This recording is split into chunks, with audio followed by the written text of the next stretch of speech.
Hello, everyone, and welcome to Conversations in Horror, the podcast. I'm your host, Kevin O. Powers. I'm also the owner-operator of Something Wicked Entertainment Events, and welcome to our program today.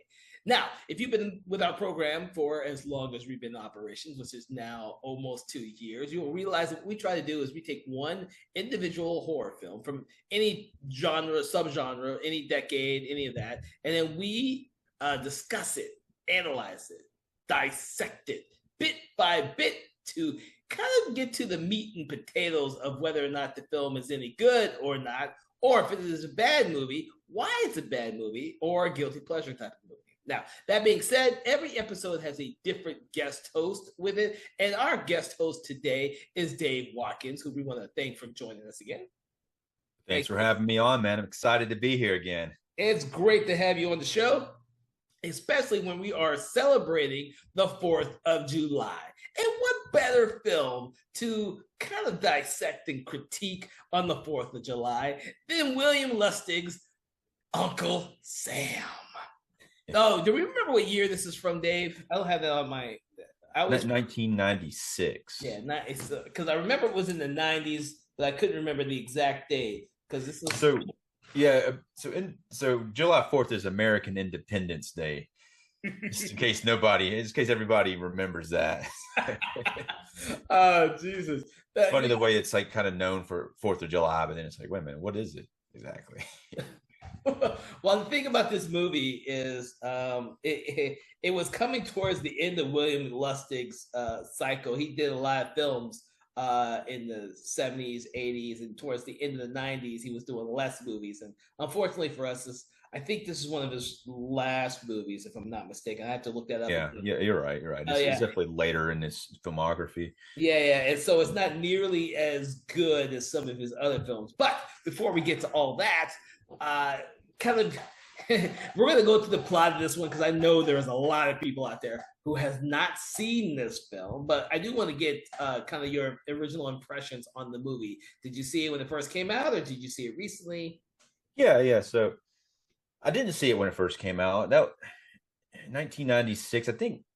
During that time point, I guess I was kind of checked out of movies for a little while during that time in my life, I think. But it was it didn't appeal to me very much either when I first saw the look of it. But I did see it for the first time, I think last year, maybe the year before that. But I think it is an underappreciated film. I think it is what it is, which is a horror comedy, political satire about Independence Day. It is a slasher film as well, and it's I've got a pretty good bit of good stuff to say about it, though I will say it is a guilty pleasure and a good bad movie is what I consider it to be.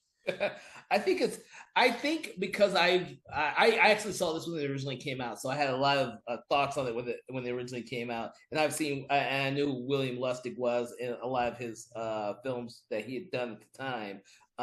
But this one here was, because it was written by Larry Cohen, it is just like most of Larry Cohen's other movies, where he always puts a little bit of satire in his horror films and a little bit of political commentary in his horror films. He's done that in most all of his films, which is which is, but I know at the time this came out, or at least my impressions of the time when it came out, is that every horror director or filmmaker was trying to find a new thing, a gimmick to hinge their films on in the late 90s. And making a horror film about an Uncle Sam serial killer was a novel ideal. I don't think that had ever been done before then. If it had been, I surely still have not seen that movie. Yeah, well, and what's cool about it is there's not like a lot of horror films that take place on Independence Day. No. And it really captures Independence Day, the flavor of it during the course of the film. A recent film, I think that did it, not Independence Day, but they did for the holiday, very similar to this, but better, was Thanksgiving. They really captured the Thanksgiving parade and basically the gatherings of Thanksgiving and the mall shopping. But this happened before that, but it has the kind of similar thing where you get to see the Independence Day gatherings, like the big town, like everybody's celebrating in town, and it's fairly well decorated as far as like they do a good job of keeping the decorations in the frames throughout the film. No. That I will agree with because this in '96 is a very topical film, especially considering that the opening is essentially takes place in Kuwait, and the main killer, which is his name is I can't remember his Uncle name. Sam something is Sam Sam Harper. Sam Harper. Yeah. So I don't know why I couldn't remember it because it's such a normal American name. So Sam Harper is a decorated helicopter pilot who gets shot down due to friendly fire. Yeah, Was a big thing back then, and it all happens in Kuwait. Yeah, this during the Gulf War is when that takes place. So that was the war that was going on at the time. So what happens is he gets shot down, and before he dies, I guess the other military personnel who comes there is probably someone who would have covered this friendly fire up because it happens in war. And Sam kind of wakes up for a few moments and kills the military guy and everyone else around him before actually dying.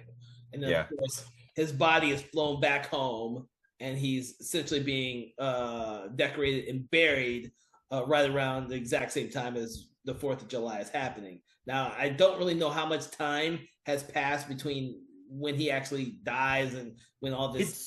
It says, I think it's like around the middle of June when that happens. Okay, because I always wondered because essentially when we see his body, it looks burned up. It looks kind of been there. It's right, yeah, sitting for a while. Type of thing. So I wasn't 100% sure.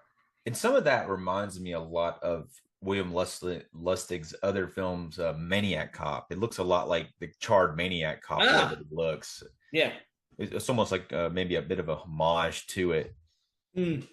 Well, it reminded. I should have looked that up. The movie this movie reminds me of. It is. Oh man, I can't think of the stupid title. But it was there's a few details I might be able to figure it out. I think it's Death Dream, the one about the soldier who comes back, and the parents wish that he comes back to life, and he does. And then, of course, he ends up starting to kill people. And the thing is, I've only ever seen it once, and I haven't. Not The Prowler, is it? No. Yeah, I hadn't seen that one, but that's a slasher with a military sort of thing going on there. Yeah, I guarantee you, while we're talking about this, it's going to come to me. But the idea of a soldier coming back to life, and then he is essentially killing people who kind of deface the ideal of America and Independence Day and all that type of stuff, which is an ideal hook because it allows Larry Cohen, who wrote this, to kind of add in stuff from other people's perspectives and other. So it's a very political film, which fits right into Larry Cohen's wheelhouse. Which I don't know. What I think is like hilarious about it is the character himself. The killer is very flawed. He's like a vicious killer. Even before this, there's like mentioned he has a young. The main character is a young kid who idolizes his uncle Frank. But within the film, there's conversations with other people where he starts to discover that his uncle was really like a very almost a psychotic guy. He actually wanted to go to war to kill people. So it's pretty hilarious that he is that type of person. It has something to say about, I think, just war in general and the mindset behind war and kind of flipping it on its head. At the same time, he is taking out people who are doing unpatriotic things or disrespecting the July 4th holiday. Yeah, well, it really comes to the idea of Joe. I think his name is Jody, the little kid, Jody, who's grown up with the ideal that Sam is this great patriotic person that he can emulate and grow up to be later in his own life. But what happens is slowly through the movie, people start to tell Jody that it's not exactly this idealized worldview that you've been imparted with, because Sam was abusive and of course he was sadistic in the way that he wanted to kill people. He learns that from his mother. He also learns that from Sam's sister, and then he learns that from Jed, played by Isaac Hayes, Yeah. which I forgot was in this movie. Yeah. He's got a really big part in the film too. Yeah, he doesn't have like a small little cameo like a lot of the times that he's being given. Yeah. It's a pretty decent part, and he does a really good job with it. Yeah, I think Robert Forster has more of a cameo in this film than I would have expected. Yeah, yeah. It also has Timothy Bottoms in it. If you're familiar with him from the Last Picture Show, and it's surprising how small of a part he has. He has about 3 scenes or something like that. But even like Robert Forster has a similar amount. There's a lot. Even what was it, Bo Hopkins, who's also a pretty well known character actor. They all have about 3 or 4 scenes that are usually pretty good scenes, but they're very light and they get killed pretty quick a lot of times. Yeah, I get the impression because a lot of these people have worked with William Lustig before in other films, and I get the impression that they're almost, some of them are doing like favors for someone they like to work with. Because like this movie's littered with character actors like that. I was like, oh yeah, I forgot Robert Forster was in here. Oh yeah, I forgot Timothy Bottoms was in here. I was like, oh shit. Because I had seen this movie in '96, so almost 30 years. I saw it when it came out, and I haven't actually gone back to rewatch it since then. Right. It's he does a good job with like especially the supporting actor casting. I was listening to a little bit of the commentary, and he said that with the Isaac Hayes casting, he was originally wanting to cast the actor to play Billy Jack. You ever see Billy Jack? Yeah, a long time ago. Wow. Yeah, it's like Tom Laughlin or something like that. But it's a pretty hilarious film actually. But he wanted to cast him, but they couldn't find he didn't have an agent. He kind of wasn't SAG anymore, so they couldn't find him. Yeah. Then he saw Isaac Hayes. They were looking through a book of possible people with this agent, and he's like, I hadn't thought about him, but I've always been a fan of Isaac Hayes. I think he'd kill this thing. He said he was awesome to work with. Oh, I bet Isaac Hayes was a hell of a lot of fun to work with. I can go off on little tangents on how much I admire Isaac Hayes as just a musician. Yeah. So it's always fun for me to watch some musicians play these odd characters or be in movies like this. Because Isaac Hayes has played in several random movies, in my opinion, and it's always hilarious what he does in the movies, what people allow him to do, because he's Isaac Hayes. As far as the family dynamic, I do want to retouch on that, but so it's a little confusing. There's the kid and the mom. His mom is the Uncle Sam's sister. The other lady isn't related to him at all. She is Uncle Sam's ex-wife or wife that he's gone off to war, and she's like thinking that he's dead now, and she's already dating this other douchebag cop. And it's a little confusing because the actresses look alike. The 2 actresses, almost like they're cast to be sisters or something, but they're not. They're actually not related.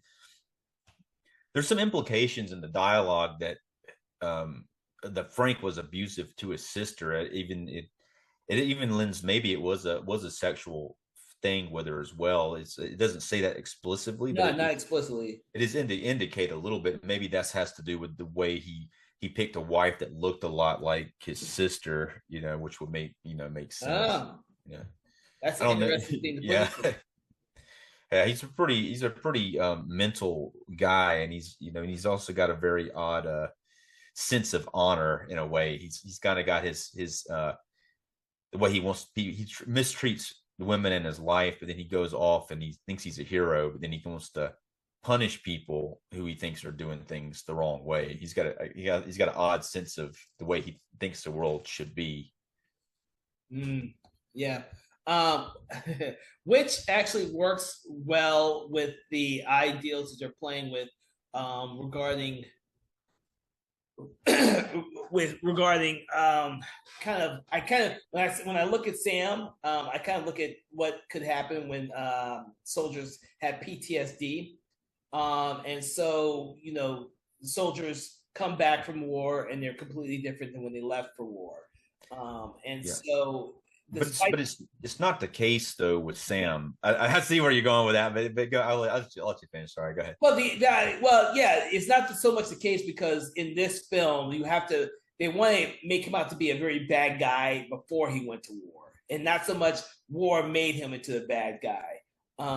And there's some parallels with that in my opinion, because yeah, shit. I'm trying to figure out the best way to describe it because it's one of the things I was noticing about the film when I rewatched it. It's because, and it could have been the time period in which it came out too, 96 or right. The 90s. But I think they were trying to make him be really despicable before he went to war, and not so much saying that war made him despicable. But then you have the one military guy who comes in to tell her that he's dead. Right. It's a Bo Hopkins character. Bo Hopkins, thank you. Yeah. And Sergeant something. I can't remember. Yeah, something or other. But he's not like he has ulterior motives himself. Yeah, so despite the fact that you have Sam who's trying to be really patriotic about Independence Day, regardless of what his past was like, because he's more or less offing people who are defacing what it means to be patriotic. So when you look at it, he could be a good soldier, just a bad husband, a good soldier, but it's one of those things where, you're kind of thinking, well, he's a little extremist there. But, I mean, when you're doing a satire, Larry Cohen does this a lot in his movies. He works with these extremes, trying to make a blatant point instead of being subtle with it. What's interesting though is Isaac Hayes has a conversation with the kid. The kid is idolizing him, the uncle, and he has a conversation with him out on the porch there's like a wake at the house. They actually bring the casket in with Uncle Sam and put it into their house, which I guess is something they do. They say in the Midwest, and it stays in the house for a few days. Or they have a wake or whatnot. But he has it's a really good scene between Isaac Hayes and the kid out in the front porch, and Isaac Hayes tries to talk to him about his uncle and how he's not the person. He actually said that he at the time he was in a war himself, in an earlier war, and he lost his leg. But he told him war stories and he encouraged him to be part of the war. But then he found out later when they went hunting that he was more of a sadistic person and he really enjoyed killing animals, and he kind of got a little too into it, enjoyed killing them too much. So, and he's trying to talk him out of. He's trying to explain to him that the uncle's not who he thinks that he was, and also trying to discourage him from getting caught in wanting to be in the military and lose a leg or get killed like his uncle did. Yeah. Which is actually one of the better scenes in the whole film, is that because that scene helps kind of sum up everything, and it gives a point in Jody's perspective when he starts to see things in a different light, so to speak. Because he's been, like you said, been idolizing his uncle for so long that that's all he ever says. Yeah, I'm trying to remember the line he says. Oh God, I wish I could remember the line. There was a line in the movie where Jody's talking back about the way that the boyfriend is responding to everything early on before the boyfriend's actually killed. So yeah, you're talking about this. So this is his mom's boyfriend who isn't as much of a douche as the cop who's with the ex-wife. Yes. And he comes in and he's kind of just some pretty good friction. That's a pretty good scene too when they're around the table trying to eat, and they're arguing. He's got a different perspective on war than even like the Uncle Frank or the kid Jody has, and they disagree on it. Well, I think that's what two things adds for a political satire. It adds those conflicts and those issues that brings up everything. This is why I say Larry Cohen is not exactly subtle with what he does. But then it also gives Sam a reason to go after these people, especially Robert Forster's character, who has one of the most showy death scenes in the film. Yeah, he's a congressman. Robert Forster's character. He kind of shows up about halfway through. But yeah, I think it's like some of the deaths in this are pretty cool too. But as far as they do a pretty good job of connecting these deaths to like a 4th of July. Yeah. And so when he first comes to life, he doesn't come out of the coffin until the 4th of July, and basically early in the morning, I think after midnight on the 4th of July. And when he first comes out, he puts on his military uniform and goes out, and he looks like Maniac Cop in a uniform. It's uh, the actor is playing him. His name's David Freilich, I think, but he's predominantly a stunt man for the most part, but he does a really good job as far as the way that he looks playing the character. Well, yeah. Go ahead.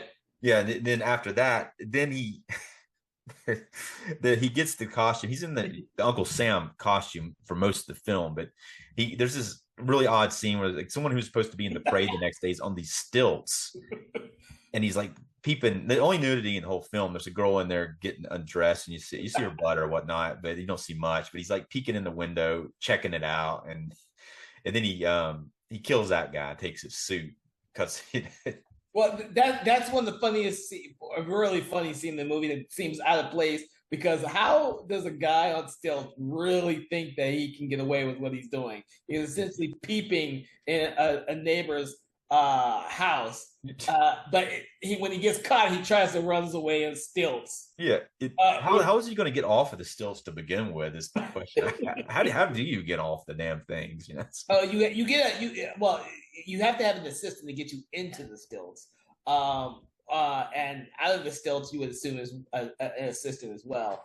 But it's just so hilarious because it's the most outrageous scene there is. We just start off with this guy peeping inside of a window, looking at the naked girl, and all of a sudden you see him outside, and he's on stilts peeping into the window. Yeah,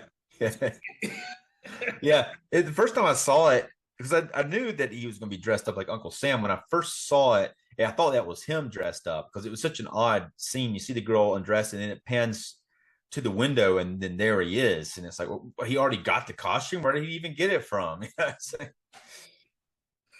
No, but you know what? I do like the costume in this. I do think it's a really. I don't know if there was a whole bunch of choices between Uncle Sam costumes or not, but I think this one works really well, and I'm glad that he wears it for most of the entire film instead of looking like Maniac Cop. I don't think I'm gonna stop seeing that now. I don't think I'm gonna stop seeing Maniac Cop in this.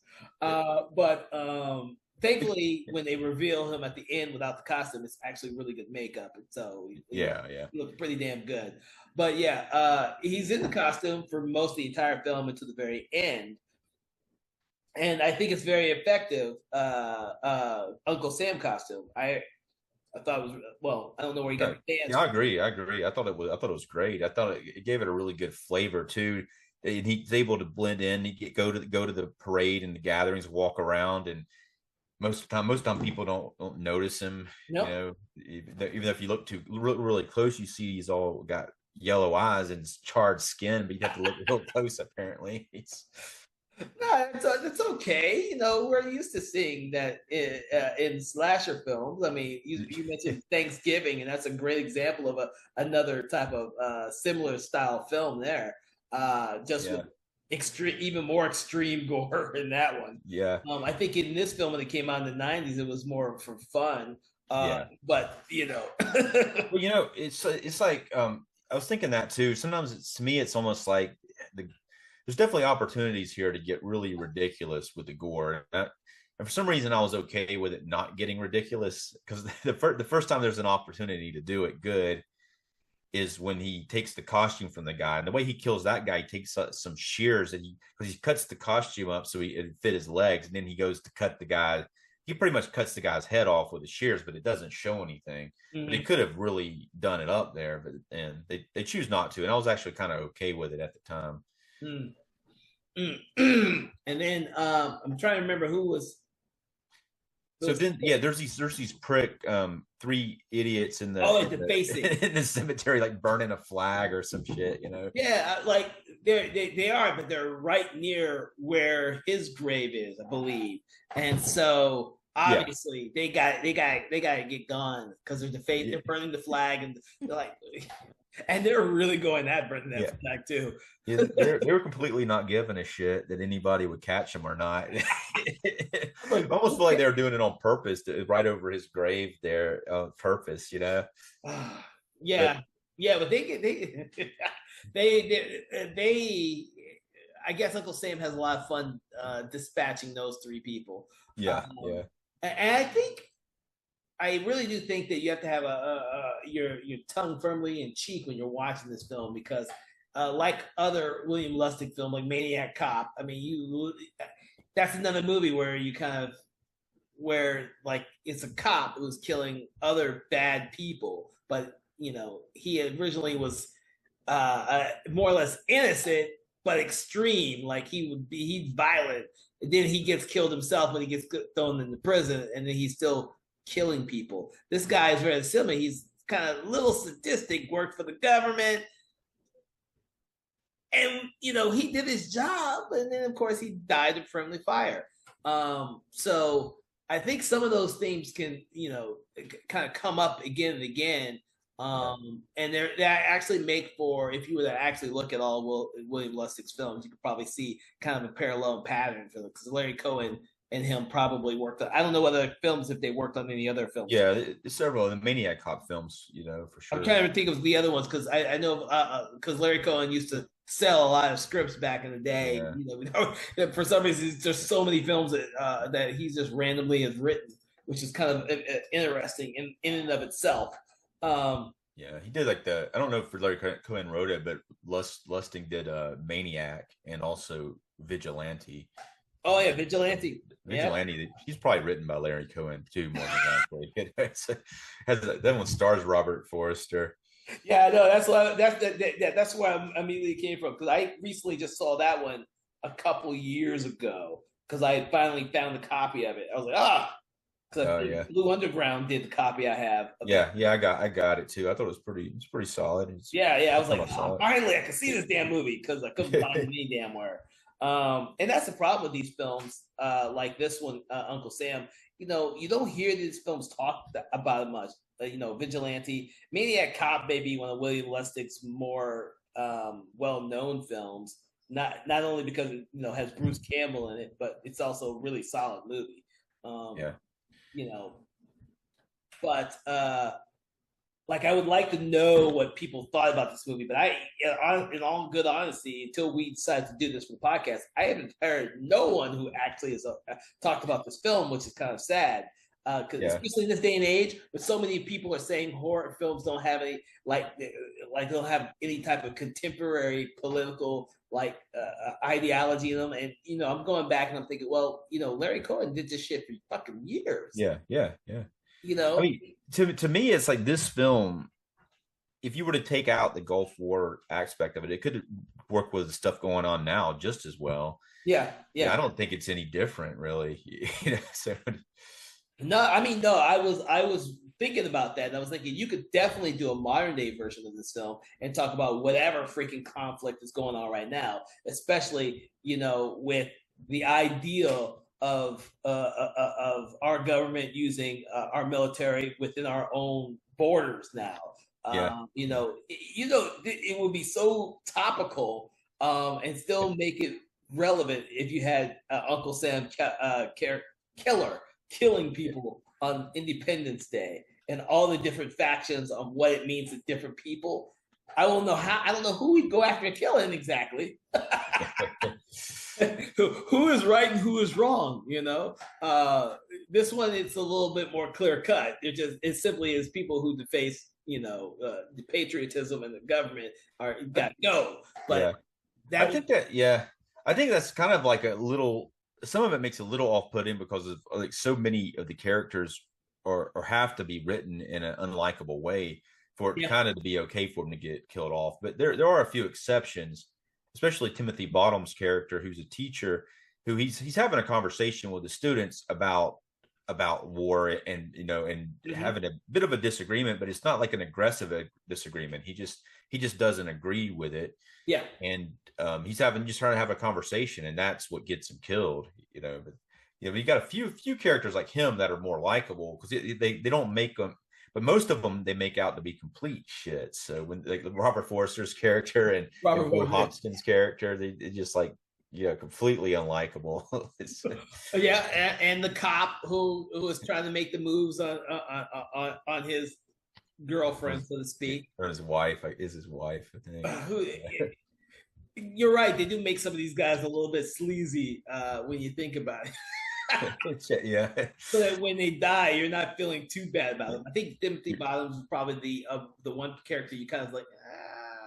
Yeah, it was kind of like low, like it was like he's a likable actor anyway, but his sequence when he's talking to the kids in the classroom, to me, you kind of more, it was more of a conversation, and that's the sort of thing you want to have, is a conversation. But I guess the way that it was maybe intended to be presented was he was pushing an agenda on the kids about anti-war agenda, and that was probably the intention of that. But he comes off likable, and as he's trying to just have a conversation about it, not necessarily push that idea on the kids.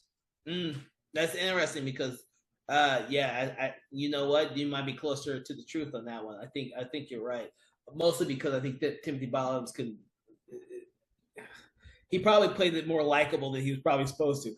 Yeah. You're absolutely right. When you think about it, because Jody, the boy, has this extreme reaction to the whole conversation to begin with.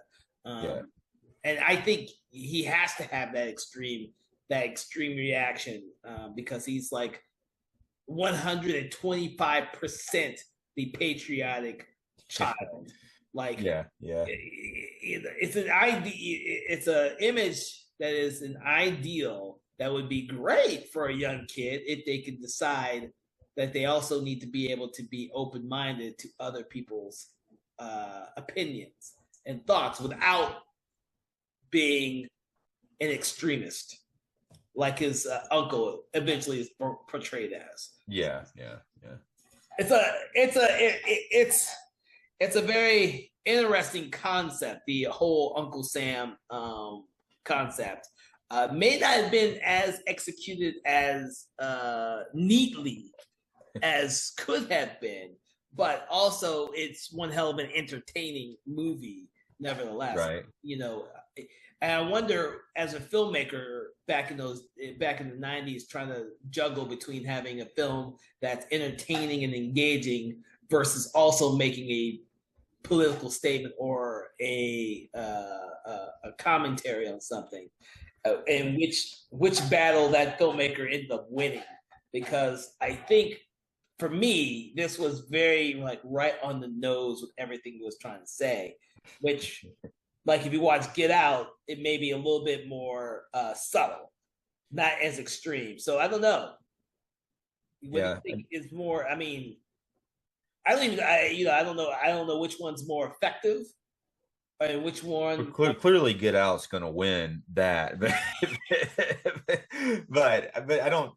I think there's a deeper message in this film than what most people expect from it, and I think it's embedded into the film pretty good, and it goes through this journey that the Jody character takes from the beginning of the film to the end.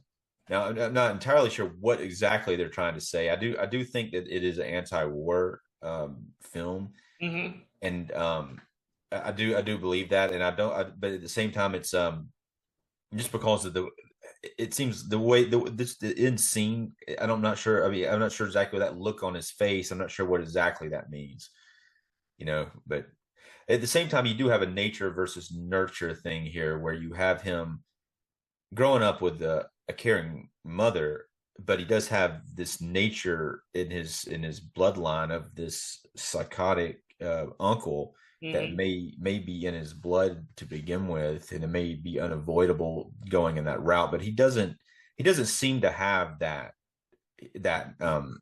aspect in his character. It's never really shown in the film, but it's something that could like a kind of a Dexter like serial killer sort of idea. But it's not really.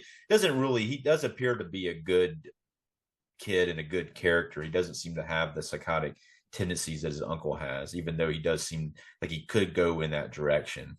Yeah. So the interesting thing is that it just dawned on me the interesting thing about this film is that it's actually told from the perspective of the little kid to begin with. And of course, he ends up befriending the other little kid who with the disability at the end of the film, or the Yeah. third act, really. Uh, Kid shows up at the when it first comes about halfway through at the yeah, I Independence can't Day. remember his name though. I didn't write that character's name down. Say it back. But that kid was injured during the Fourth of July celebration the year before. Apparently, some other those assholes like tied him up and shot him off with fireworks or something like that. It's never quite explained. It's implied. Yeah. And the mayor actually makes a comment about it was hopeful no accidents like what happened last year. Yeah. Yeah, it's and of course he goes off and gets himself lit up with a bunch of fireworks. Yeah, well, not that guy. The mayor actually survives, but oh yeah, that's right. Yeah, That's Robert Forster. Robert Forster's character is the congressman. The kid's name's Barry. Barry. His mom is played by PJ Souls, who was in Halloween and Rock and Roll High School, which I forgot about until I read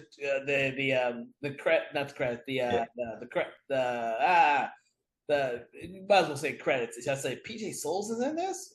Yeah, she's unrecognizable. Really, I had to figure out who she was in it. Really, but she's pretty hilarious. And the husband, the guy that plays her husband, they're both hilarious. They come into the thing with the kid on the wheelchair, and they're just like, I hope everyone's gonna be ashamed of what they did last year. You know. Yeah, and God, but it's good that his character's in there because that kind of. When you have the entire film told by Jodie's perspective, it's good to have another kid's perspective in there as well. Yeah. And so he's actually he's also telling Jodie all the right things that are going on. It's kind of like a conscious type of character in there. He's got a scarring from that firecracker accident. I'm not sure if he's in the wheelchair because of that or if he just has the scars because of that. It's unclear. Yeah, it's unclear. But he's sitting there, and this is another hilarious thing. His parents are so ridiculous. They like leave him sitting there in the hot ass sun, and then they go to the both of them go to get food. And then while that's happening, Uncle Sam comes up to him. He's in costume. And he puts his gloved hand on him and rubs his face and starts whispering to him like weird stuff because he identifies with him. He's like, you were like burned up too, just like me. So he identifies with me. He thinks that kid has like a dark heart like he does. But oh my God. And we're laughing because some of this stuff is actually quite humorous. If you watch any William Lustig or Larry Cohen films, there's always like I said, a bit tongue in cheek humor to these films because it is a serial killer who's returned from the dead, killing people in the Uncle Sam costume. Yeah. And most of it happens in broad daylight during this event that's going on. That's right. Yeah. He kills. There's like this one shithead teenager. He goes up to sing the national anthem and he starts belting it and going off key on purpose. And then he's such an asshole. Then they're doing like they all kick him out when halfway through singing, and then then they're doing like a potato sack race and he starts like knocking people over. And somehow he jumps off course and accidentally rolls down the hill, and then Uncle Sam gets him and cuts his head off. It's like, which I thought that guy, that of all the people who needed to die, that was the guy who needed to die the most. Yeah, well, I forgot about that whole sack race thing. Oh my God, it doesn't make sense that he falls off the course. I mean, I don't know what that was about, but it's hilarious that he's such a shit. He's like knocking people over and like real violently. Well, he got his comeuppance eventually. And then of course, when I want to get to when they unveil Uncle Sam and Sam Harper without the Uncle Sam costume on, and the physical effects that are done to him. When how do you think those worked for an audience? Do you think it should have been more of Uncle Sam the whole time, like a Michael Myers thing, or do you think that it was effective to take off the mask? Because that doesn't happen a lot in these slasher Yeah. movies. They usually keep the mask the entire time unless there's a big reveal. Oh, this is blah blah blah, like in Scream. But we all know who Sam is from the Right. very beginning. He I think it works because he still has the Uncle Sam costume on, so he still looks like Uncle Sam. He doesn't look like Maniac Cop like he does earlier, and he got the face and all that, but it looks really cool with Uncle Sam costume on and this like burnt to a crisp face, Yeah, yeah. And like a burnt hot dog or something, you know. oh, Jesus. I was gonna say burnt hot dog, but yeah, he definitely looks like he burnt to a crisp. Which is, and he talks really with that nasally voice. So Yeah, I'm not sold on the voice. It's like more of a whispery voice. I'm not really sold on that. I think it needed to be a little more guttural, I think, and more menacing. But he does look, he looks menacing, but his voice to me is too whispery. whispery. I think, but some people you may think differently when you saw it. I just thought it was a little. I wanted it to be a stronger voice for some reason. You know. Stuntman does a great job until we get to his reveal, and he doesn't have a good enough voice. I don't think the voice sucked. I'm not saying it sucked. Some people may think it's effective because he kind of talks like this. Yeah, He's like, "I'm Uncle Sam," and you can tell maybe his vocal cords are messed up from being burnt or something. I don't know. well, it'd be good if go back and rewatch it if that's how he talked when he was in the helicopter in the very first scene. Right. He does say he goes friendly fire during the first scene. Oh yeah, okay. Yeah, so he does kind of talk like that, but he briefly talks, you know. No, he like says like a line or two, and then dies. Yeah. That's what he says. He says friendly fire, but yeah, I don't know. I mean, what do you think? Do you think the whispering works, or were you taken out by See, it? see when I go back and watch these movies like this one, that I used to like throw away slasher movies from like the late '80s and throughout most of the '90s. I never kind of went back and rewatched a whole lot of them. Right. So many of them, and so many of them were not good in my opinions. And so what happens is I was like, and most of them didn't become icons. Like there weren't sequels upon sequels upon sequels like our horror icons like Freddy Krueger, Michael Myers, or Leatherface. So I kind of wonder if taking off the mask hindered them from ever doing a Uncle Sam 2, or if it would have would have been better to have kept the character in the mask. With Scream, they always they just had new killers in every movie, anyways. I think the first Scream was 99 or 98. It was right before the 2000s, I believe. I don't know if this one actually had a theatrical run. I think it was direct to. I want to say it probably had a direct. That's unfortunate for William Lustig's later films. A lot of them were just direct to. I was about to say streaming, but they weren't streaming back then. Yeah. Direct to video. We don't have video anymore, so I had to remember that. For what it is, though, it has a pretty good budget. Or I don't know if the budget's good, but however he handled the production of it, it looks like it has a solid budget. I think it looks really good, especially if you watch it on 4K like I watched it, and it looks really solid as far as the look of it. Oh yeah, the 4K version of it, huh? Yeah. It's Blue Underground did it as well. I think they've done most of his films except for the first Maniac Cop. I don't think they own that one, but they've done the other Maniac Cop films too. No, because I forget who did my Maniac Cop. It's not Blue Underground. I think it's Synapse is the original Maniac Cop. I think Synapse Films has that one. Yeah, my DVD of Uncle Sam is like the original DVD that was released. Probably. I can't even remember now when I bought the DVD, to be honest with you. But I have I have most of not Larry Cohen. I have most of William Lustig's films in my collection, so that's why I have it. Like I told earlier, I was so happy to get the Blue Underground version of Vigilante because I couldn't find that one. I'm a Lustig fan, so yeah. You actually, upon watching this film more times, I've actually have started to like it more. I could see why it was maybe a little disappointing upon the first watch, maybe, but it does really capture, I think, more than any other horror film, it's the Fourth of July celebration in that area. I think the film Independence Day is to go to for Independence Day. You know, when Will Smith in it and stuff. But this film does capture the July 4th celebration pretty good. Yeah, so and we're talking about that now, and there are very few legitimate horror films that cater towards the Fourth of July holidays. Now, there are some films out there that take place on or around Fourth of July, but this one actually takes a lot of its themes based around being patriotic and patriotism and all that, which is rare. I know we've discussed another film, or the other film that we're releasing, which is our episode on frogs. And Fourth of July is a background element to that, because that's essentially when the character's birthday is, and they're just doing a whole bunch of celebrations on the 4th of July. But the ideals behind the 4th of July really don't play much into the story aspect. It's, like right.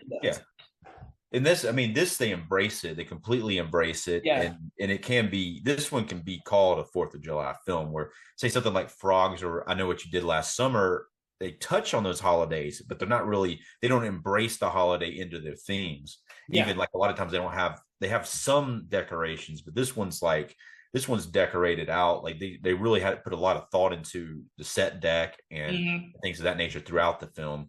Even like you say, even the idea of having the coffin with the American flag on it in the living room of this house, that in itself is a decoration. Yeah. And I actually wish there were more films like this. Unfortunately, the holidays that get used the most in horror films is Christmas and Halloween. And now we have a really good Thanksgiving one. Yeah. And we have a lot of really bad Easter ones. We all do. There's tons of bad Easter ones. Killer Easter bunnies. I don't know why that's a thing. Right. But Christmas and Halloween are going to be the ones that are more people are going to be thinking about watching a film during those times where a lot of times on 4th of July people are celebrating or hanging out or doing stuff more. Yeah. Christmas and Halloween lasts like a whole season, where the 4th of July is like a weekend. It's like a long weekend. Well, you're right. 4th of July weekend. If it falls on the weekend, you are absolutely correct. Heaven forbid if it falls on the fucking Wednesday. Yeah. At the most you're going to get a week out of that, So, but you have a lot of viewing opportunities with Christmas and Halloween. Yeah. And I start celebrating Halloween like 2 or 3 months early myself. I think all self-proclaimed horror fans do. Yeah. And then like a week later after Halloween, I start celebrating Christmas, and then I take a break for Thanksgiving and then go back to Christmas. Oh, Jesus. That's the life of us horror fans, I guess. Do you have anything else to say about Uncle Sam? But this thing, I'm going to go over a few more of these kills just because they're fun. Oh, yeah, definitely. So here's the first guy he kills, like in the cemetery, is the first guy he buries alive in the grave, and then the next guy he hangs him from the flagpole, which is very 4th of July thing to do. I almost forgot about that one. That's actually a really good one. It would be cool if he had hung him at half mast. Yeah. And then the next scene after that, they're actually pulling up a real flag, and then Timothy Bottom's character gets killed with the hatchet that George Washington was supposed to have in the parade. And this is a character who is the boyfriend of Jodi's mom, who was set up to be to me it seems like he's set up to be a bigger character, but he's dresses up like Abe Lincoln during the celebration. And it happens off screen, but then they come over to talk to him, and he's been shot in the head, like Abraham Lincoln was. That's the whole point of that whole part. But it is a little disappointing that character didn't get a better death than that. I mean, what'd you think about that? I agree with you on that one. When I watched the movie again, I was like, it was a missed opportunity, or they just wanted to show the reaction of the girlfriend when she finds his body and he just tumbles off of the float. I think that probably, I don't know which would have worked better, to be honest with you. Me as a horror fan would have loved to have seen him get killed. Yeah. Yeah, I guess the way that he's killed because he's shot in the head, and that was the whole point because he's Abraham dressed like Abraham, Abraham yeah. Lincoln, and then he felt like they had to shoot him in the head, so they couldn't really have been that effective to see it. Um, You know what? It would have been out of character for Uncle Sam for us to see him use a gun and you're shoot. right. It Yeah. would have been out of character. The next one was the meat cleaver to the head, but the cook who's this is a cool scene. She's like cutting up the barbecue things, and then she's smoking pot. And then he goes and takes her cleaver. He goes and chops off the guy's head, and he takes his head and puts it in the grill. And she opens the grill, and then he shoves her into it. I don't know. I guess he kills her because she's smoking pot. That's not cool, but I don't know. At the time, that probably wasn't cool in the late Yeah, 90s. yeah, But the whole thing about barbecuing is a great Fourth of July thing that we all do. So yeah. That's yeah. So, and then two other ones. There's Robert Forster's character who's killed with fireworks, which love fits that in one. very nicely. And then the last one who's killed is the douchebag boyfriend of the sister, and he has the flag through the chest, which is the it's almost like the character breaking his own rules. But I mean, you disrespecting the American flag by putting it through this guy's chest and getting blood all over it. That can't be considered a good thing. As long as he doesn't let the flag hit the ground as he Yeah, comes down, yeah, he's fine. yeah. But it's funny because I forget why he starts to tumble. He's tumbling. Yeah, well, the fireworks is going off like Oh, Robert. that's right. Getting He gets exploded. fireworks. Boom! He falls backwards. Yeah. And he tumbles and he just right to the flagpole. Then, so what do you? Is there anything you think they missed for Fourth of July, or I think they got them all for those kills? Well, to be honest with you, I never thought about any rules to Fourth of July. Well, I guess if you think about Fourth of like with Christmas, you got like Christmas tree, you got Santa Claus, and I think they got everything in there that I could think of for Fourth of Hey, July. as long as you got the fireworks, you got everything in mind. Yeah, yeah. They got the decorations, You have the the fireworks. flagpole and you have the fireworks and you have the barbecue. Those Yeah, are the number yeah, one things, dude. yeah. I think they got it. Oh, Jesus. All right. So, any other words about this after we now just revealed all the kills to everybody? um, yeah, I mean, as far as like bringing about after the last kill, the last maybe 20 minutes of it deal with the main character and Isaac Hayes' character dealing with the uncle. Mm-hmm. What did you think about Isaac Hayes' character and how they deal with his character?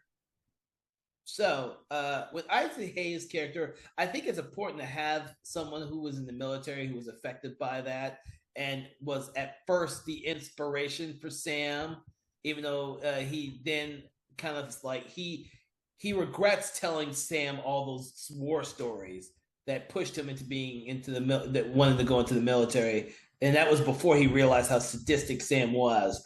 So he regrets telling them the war stories, but as someone in the military, the war stories are the thing that you talk about all the time. And you're proud of them no matter what happened.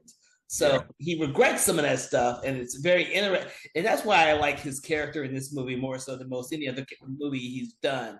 Is that you see like he's a very complex character that he's portraying, and it's a character that shows to Jodie the good things and the bad things about military service, not about being part of the military itself, but being military service. There are some good things and there's also some bad things. And if you go in with the wrong mindset, you end up like your uncle, which is not a good thing. It's like he points that out. That's not a good thing. Yeah. He's ultimately the hero of the film too, because he's the one that kills again the Uncle Sam with the cannon. And that's another Fourth of July thing, the cannon. I guess it is. Yeah, I don't think we do that much anymore, though. right. Yeah. But it's William Lustig often has the villains of his films get caught on fire. He really likes having people caught on fire, and it happens in this one. And they're always, especially Maniac Cop 3, for instance, he's on fire for like a really long time. it seems like he really wants to push the envelope on how long somebody can be on fire for. But he blows him up with a fireball, and then he keeps coming. He's still on fire. But it's a cool sequence, though. It is a good way to end with a bang by having a cannon blow up Sam, and of course Sam is still walking around on fire before he ultimately passes. Because I don't know of any other movie where they kind of ended by killing the main guy with a cannon. That is I think this film will have that claim forever. I don't think there's many people that will use a cannon to kill off somebody. And he purposely goes out to go get the cannon. Yeah, it's kind of ridiculous that happens. That's the thing, because the kid's like, go get the cannon or whatever. I'll distract him. And what the conversation between the kid and Uncle Frank would maybe take a minute. Hey, think of how long it take to drive down the road, hook a cannon up to a hitch, drive back, set it up, and then it's like, I don't know. It's a movie, so let it get away. Oh Jesus! That whole sequence though, and then they blow up the friggin' house with the cannon. The whole house is on fire. I mean, that's a cool sequence, Yeah. Well, now that I think about it, you are absolutely right. They spared no expense on this movie. To be honest with you, there's a lot of great deaths in there, except for the one character we don't see. That's there's always got to be that one. But having a cannon in here, setting a person on fire for as long as he does, and you're probably right. Probably William Lustig. I just thought about that. Probably love keeping people on fire for some time. I've seen it in some of his other films, but I think he's very good with production too. Mm-hmm. I think he's very, very good at getting like a small budget and getting people to help him do things. And even though the budget was like 900,000 or something like that, it's kind of low for what it looks like on screen. Like, $900,000 is in 1980, was in 1996, but still. Is that the budget for this? Yeah, it's not 900,000 is what it says. So it's under $1 million, but yeah, it looks pretty big though on screen. I would have thought it would have been much bigger than that. Yeah. That's what it says on the Wikipedia pages. Wow, that's interesting. That's what I was about to say, because this is probably on the lower end of the films that we've actually talked about on the show. I would have thought that was way more. I'm thinking I must have read that wrong. I think it's like 2 million. It says budget 2. I think it's 2 million is what it is. I thought it was 900,000, but still, I was wrong. Son of a bitch. I don't know where I saw that. I must have been looking at another movie earlier that had 900,000 on there. But still, it looks impressive though. I think he was able to take a smaller budget and make it look really, really big. Oh yeah, it says $2 million. Yeah. That's still. I can't read, man. That's still cheap. $2 million is still cheap for a movie. Yeah. And that's 1996. This isn't like 1976. This is 1996. Right. And he's doing this movie for $2 million. Hell, I wouldn't be surprised if Leprechaun had more money than he did for this. Jeez. So, all right. So, any other words about Uncle Sam for our special 4th of July celebration? I'll let you get on with it. I'm sure you want to talk about it some more. Well, we've talked. Leprechaun was $8.5 million. See, that had a theatrical release. Yeah. Oh Jesus! All right. No, wait a minute. I'm not able to read right. That's how much it made.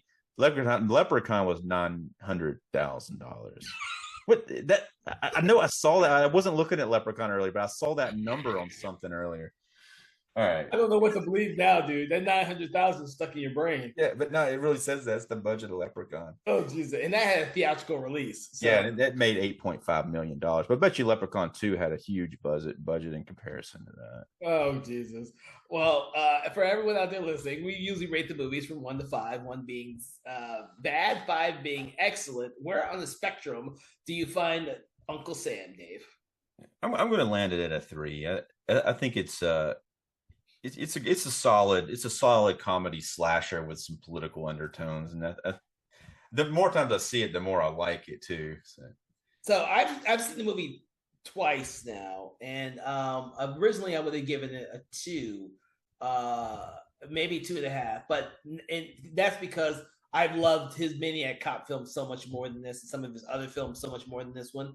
But I'm going to give it a 3 because I guarantee you, in '96, I wasn't paying any attention to all of the commentary and how prevalent it is today. Like this would, like I would love to see this movie hit like a cult circuit and get audiences to watch it now, right now in this political climate, and see what the reactions would be, and tell them, yeah, this shit was made 30 years ago, people.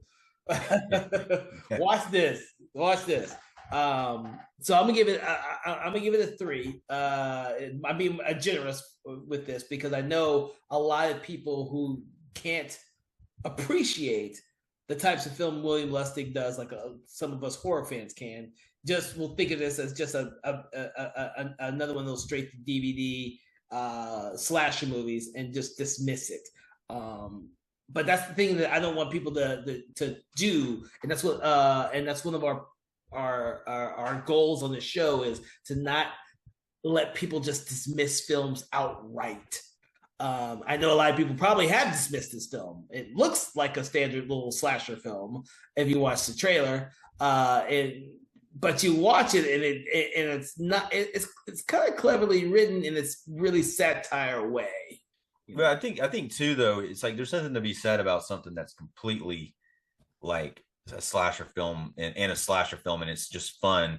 Now that might take some enjoyment away from watching this because it does have quite a serious side to some of the scenes that may take some people back, especially the scenes between the two ladies and the kid when they try to describe to him how the uncle is and try to change his mind about what he thinks. So I mean, there are some very potent scenes in this that are completely different than you would expect it to be. Yeah, and they're talking like this to a child too. So it's not like they're trying to convince another adult this. They're actually talking to another child. And, for the most part, these films try, types of films like this, like to keep a child's innocence intact, but they're actually trying to destroy, trying to tear it apart because of the fact that who he idolizes is a kind of sadistic guy. So it's lucky for the movie that they do it, because it's what makes him change his mind and start to go after him, because he tricks the uncle. And if he would have sided with the uncle, the movie would have had a different outcome. Yeah. So, all right. With that, I want to thank you, Dave, for joining us on Conversations in Horror. We're talking about Uncle Sam on this 4th of July. Hopefully, everyone out there will enjoy their fireworks, their festivities in a safe manner, unlike the characters in this film. Please be safe out there as you are enjoying this holiday festivities. We want you to go out there and check out all of our previous episodes on some amazing films, and maybe some that are not so amazing, but you'll still enjoy those episodes anyways. Make sure to check out our sister podcast on our Patreon supported page. Conversations in 4Color, which delves deep into comic books, manga, and graphic novels. And then make sure to follow, share, subscribe to the podcast on your favorite podcast apps, Spotify or YouTube, so you never miss an episode. Regular episodes are every Wednesday at 8 a.m. and special episodes are on Mondays at 8. With that, I want to thank you all for joining us and have a great day. Conversations in Horror is a Broken Lighthouse Pictures production, written, produced, and directed by Kevin L. Powers, executive producer Kelly A. Inoka. All contents and material from this episode of Conversations in Horror is copyright 2025 Broken Lighthouse Pictures.